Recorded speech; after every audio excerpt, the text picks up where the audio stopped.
Bienvenue à tous dans cette nouvelle vidéo. On se retrouve pour la troisième analyse du coup de ce vendredi 1er juillet 2022 sur les Pokémon de la cinquième génération. Et comme vous pouvez le constater, j'ai décidé finalement de reporter un petit peu les choses parce que j'avais dit que je ferais la tier list sur la 5G aujourd'hui. Mais finalement, comme mes vidéos d'analyse sur les starters vont prendre du retard, j'ai décidé, comme je fais une moyenne de 3 vidéos par jour, de faire une vidéo starter de plus aujourd'hui. Étant donné que la première vidéo n'était pas un starter finalement, voilà, ça le compense un petit peu.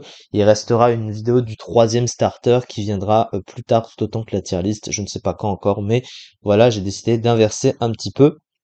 Et donc on va parler du starter de type feu dans cette vidéo, et il s'agit de Roitiflamme, qui est l'évolution finale de Grotichon et Gruicui, qu'on peut choisir du coup Gruicui par l'éliminer des 3 Pokémon de départ. Alors Roitiflamme, en apparence et sur le papier, il paraît très fort, mais en réalité, c'est un Pokémon très mauvais, hein, qui malheureusement ne s'est jamais vraiment très déployé en stratégie globalement, vraiment imposé, j'ai envie de dire. Il atteignait, hein, tout simplement dans les usages avant, puisqu'il n'est pas revenu dans Pokémon épée et bouclier, la 61e place seulement du Rare Used, hein, avec 2,6%. Alors qu'est-ce que c'est Roitiflamme? Déjà, il possède le type feu et combat. Alors feu et combat, c'est un type qui est très alléchant, hein, parce qu'on sait que c'est le type de Simiabraz et Brazigali, d'autres starters d'ailleurs des générations précédentes, et eux sont très forts avec ce type. Mais lui, avec ce double type, il est tout simplement pas bon. Alors que le type feu et combat, c'est deux types offensifs qui vont très bien ensemble, hein. C'est deux des trois types super efficaces sur le type acier. Donc quand tu les as en stab, c'est vraiment du pain béni. En plus, alors il possède 4 faiblesses gênantes quand même, au type vol, sol, psy et eau, mais aussi 5 résistances plus une double résistante, donc c'est plutôt pas mal, mais c'est surtout offensivement que le type est très fort, hein. Il a une capacité offensive qui est très bonne et excellente. Au niveau de ses talents, alors le premier c'est Brasier, le talent de tous les starters de type feu qui booste de 50% la puissance des attaques de type feu s'il tombe à moins d'un tiers de sa barre de vie, mais ça c'est pas vraiment très intéressant. Et son autre talent c'est Téméraire qui booste de 20% les attaques possédant un recul, et il a quelques attaques qui en profitent, hein, puisqu'il a bout de feu, notamment bout de feu stabé, hein, qui est très puissant avec le stab, et l'est d'autant plus avec cette puissance-là. Ah, par contre, ça annule pas le recul, donc faut faire attention à pas trop la spammer. Il a aussi accès à Éclair Fou, hein, qui a aussi accès à du recul, donc son talent est pas complètement adapté, mais un peu adapté quand même, puisqu'il a quand même le fameux bout de feu stabé qui va avec. Ces statistiques, c'est la problématique de Roitiflamme, parce que malgré des stats offensives puissantes, hein, il a 123 en attaque et 100 en attaque spéciale, donc ce sont de bonnes stats offensives, même si sur le spécial c'est moyen, ça reste bon. Il a une base PV de 110 qui est bonne, mais à côté, des stats défensives très mauvaises, hein, 65 dans les défenses, et une vitesse qui est également très mauvaise de seulement 65. Donc normalement, non seulement, pardon, son rôle offensif est très mauvais parce qu'il est trop lent, et en plus de ça, il tank pas assez bien les coups, qui lui permet pas de rester très longtemps en vie sur le terrain, et ça limite aussi son potentiel offensif, et c'est cruellement dommage.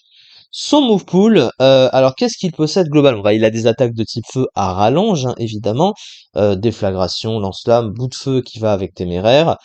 À côté, il a quelques attaques de coverage, hein. Il a séisme, du coup, exploforce sur le spécial.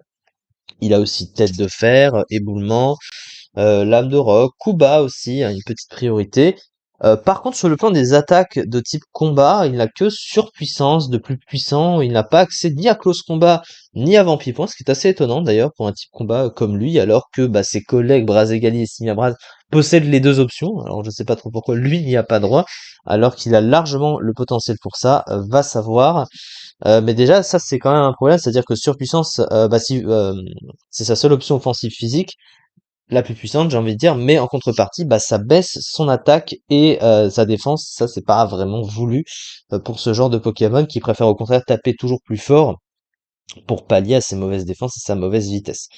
Son move pool offensif est quand même correct. Alors son move pool de soutien, par contre, il est très restreint. Il a pas grand chose, donc on va pas vraiment retenir à ce niveau-là. Alors il a gonflette quand même pour se booster. Voilà, c'est pas, sinon pas non plus si pire. Ça reste toujours ça évidemment, mais bon, il est pas très fourni plus que ça sur le soutien. Offensivement, il est quand même convenable, et heureusement d'ailleurs, parce que sinon il serait encore plus bas que ça. La fiche stratégique, du coup, une excellente statistique d'attaque et de très bons PV. Un double type très bon offensivement et possédant des résistances intéressantes, d'un bon pool offensif qui est en accord avec son excellent talent téméraire, mais de mauvaise défense et une vitesse médiocre, des faiblesses gênantes, notamment au type O, très présent en rarely used.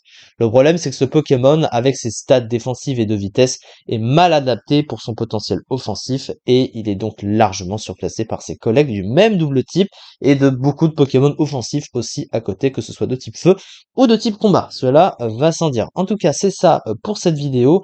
On se retrouvera, je ne sais pas quand, mais dans le mois, c'est promis, pour le troisième starter, hein, le starter de type O. Il y aura la tier list sur la 5e génération à faire et toutes les autres vidéos d'analyse qui vont suivre. Mais ça va être beaucoup bouleversé, hein, ce mois-ci, je le sens déjà.